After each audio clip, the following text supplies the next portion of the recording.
Bonjour tout le monde. Alors là, je vous emmène dans un endroit un petit peu inhabituel des autres fois. Nous allons bien dans une cave, ou alors on va dire plutôt peut-être une grange. Et nous allons retrouver Simon Lecomte, qui est artisan brasseur à Seynes-Selgrand en Saône-et-Loire. Vous allez voir, cet homme est passionné et passionnant.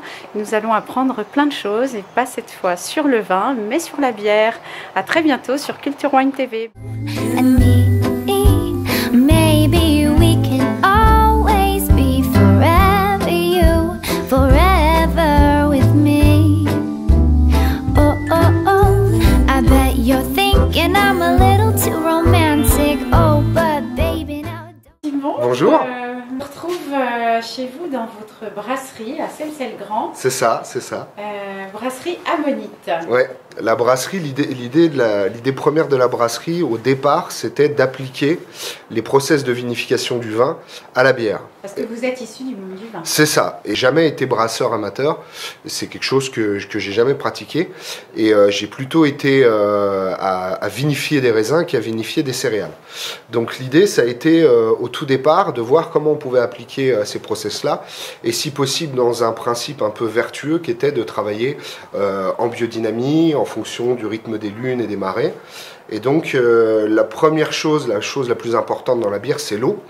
Et donc on s'est installé ici à Seynes-Selgrand parce qu'on est à la limite en fait entre le Chalonnais et le Mâconnais. On est sur un secteur où on a très peu de vignes et donc on a des sources relativement préservées. Et donc du coup on a décidé de s'installer ici aussi parce qu'on a cette belle grange qui date du XVIe siècle, qui n'a connu de toute son histoire que du foin pendant 400 ans. Donc après l'eau, la chose la plus importante évidemment c'est les céréales. Donc pour ça, on travaille avec une 30% à peu près de variétés rustiques, des variétés anciennes de céréales. Les variétés rustiques n'ont pas des rendements importants. Et comme dans le vin, on sait que baisser les rendements augmente la concentration et la qualité, et ben là c'est pareil, on travaille avec des variétés qui ne sont pas du tout intéressantes pour les grosses malteries, mais qui sont intéressantes pour ce qu'on développe ici, quoi. En fait, c'est des variétés anciennes. Alors, c'est des grains qui sont beaucoup plus petits que des grains classiques d'orge. On en voit un là, comme ça. Et en fait, du coup, l'intérêt de travailler avec ces céréales-là, elles sont très rustiques, elles sont difficiles à moudre, mais par contre, elles vont permettre de filtrer naturellement le mou sans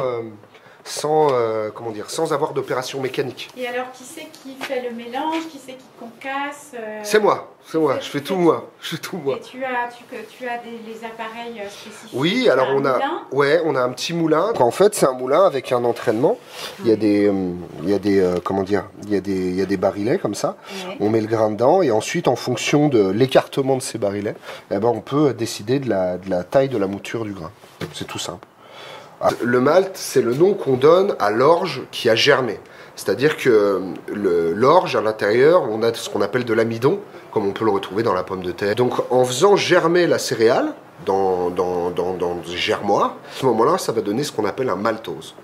D'où le nom malt. Et ce maltose, en fait, c'est un sucre fermentescible qui, lui, va être possiblement dégradé par les levures. Par les levures, voilà. Comme pour le vin. Comme pour le vin. De travailler avec des fûts frais de vin, soutirés peu de temps avant que j'y mette les mous qui deviendront après plus tard la bière, permettent en fait tout simplement d'initier la fermentation. Donc en fait, quand tu as ton malt, oui. Donc la céréale germée, ensuite le process... Alors, comment ça se passe concrètement pour du coup faire un mou à partir de cette céréale? Une fois que le mou a été concassé, j'utilise moi mes grosses casseroles là, qui sont des casseroles qui font 200 litres. Et on ne fait pas bouillir le mou. On monte jusqu'au maximum 72-73 degrés maximum pour laver les céréales et récupérer vraiment tous les sucres, mais on ne la fait jamais bouillir. Pareil, quand la bière bout, c'est à ce moment-là qu'on ajoute du houblon. Nous, on n'ajoute que très très peu de houblon et on le fait à l'intérieur même de la cuve où on a le grain. C'est ce qu'on appelle des bières en fermentation spontanée. On n'a que 3 ingrédients, de l'eau, de l'orge et du houblon, et c'est la nature qui fait le reste. Alors, je ne brasse qu'une seule bière, mais dans la réalité, les différents mous et les différentes bières vont être déclinés de 4 façons différentes. Alors la mousse et du coup la pression, Alors, tient comment? Alors, du coup, tant que la bière est en tonneau, elle est plate. Ouais. Comme les vignerons en Champagne, quand ils font de l'élevage en fût, la bière le vin est tranquille. Ouais. Et au moment de le mettre en bouteille, je vais rebrasser un brassin frais pour réensemencer en fait la bière. Comme ça me permet de ne pas ajouter de sucre. Et en fait, comme un champenois, je fais un dosage. C'est-à-dire qu'on dose, on estime en quantité de sucre à peu près ce qu'on ajoute à la bière pour ensuite créer l'effervescence. Donc on travaille principalement avec des bouteilles champenoises, parce que c'est celles qui résistent le mieux à la pression, et l'élevage sur latte et la prise de mousse. Là c'est assez variable, ça peut aller de 6 mois à 1 an pour les bières qui sont les plus maturées. Alors, comment tu intègres la biodynamie dans cette histoire, finalement? Alors, c'est aussi une des raisons pour lesquelles on produit si peu.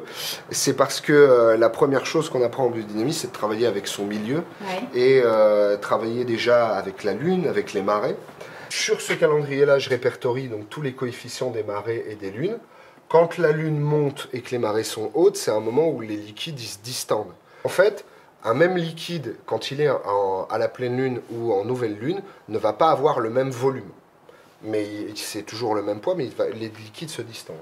Donc à ces moments-là, quand la lune monte, on va plutôt brasser, parce que toutes les liaisons moléculaires à l'intérieur du mou sont beaucoup plus lâches, et nos petites levures sauvages, nos levures indigènes, qui elles sont un peu plus feignantes ou un petit peu moins en forme que des levures sélectionnées, on va leur faciliter un petit peu la tâche. Ça ne veut pas dire que si on le faisait à un autre moment, ça ne marcherait pas, mais on met dans des conditions beaucoup plus naturelles et beaucoup plus, spontanées les levures pour qu'elles travaillent. Ouais. C'est pour ça que je dis aux gens, si vous goûtez ces bières-là, oubliez que vous goûtez de la bière. Parce que malgré effectivement le fait qu'il y ait de plus en plus de brasseurs artisanaux qui font des choses super, etc., c'est un type de bière qui est vraiment très particulier. Très particulier. Donc ce qu'on cherche, c'est les équilibres entre l'acidité, ce côté crémeux, de la mousse. Une magnifique précision. Ouais. C'est très très étonnant parce que on retrouve la texture de la bière avec une aromatique du vin. Mais on n'a pas cet effet mousse qu'on peut retrouver dans le crément et dans le champagne. C'est très très étonnant. Ouais. On a la douceur de la mousse de bière avec toute l'aromatique vineuse.